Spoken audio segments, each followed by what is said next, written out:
Assalamu алейкум, қадырман қырғыз халқы. Біз Қызылқар шаарынын активисттери бүгін мамлекетибизде болуп аткан кырдаалга кайдыгер карабастан сиздерге кайрылып коюуну туура көрдүк.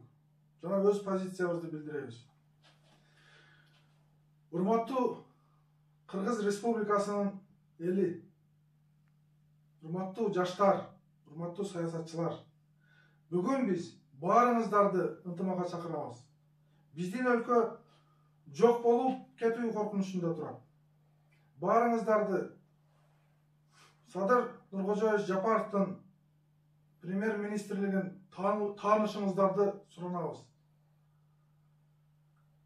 Бүгүн сиздер реваншисттердин жана өзүнчө менмин деген мыктымын деген уулдардын чыныгы жүздөрүн көрдүңүздөр. Аларга алданбаңыздар. Трайбалистик кадамдарга барбаңыздар. Жана стабилдүүлүккө салым кошосуздар деп ишенем.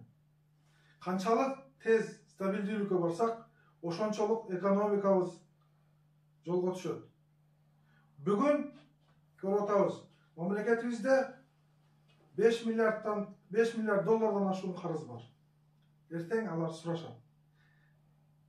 Кытай бизди тамашалап отурбайт.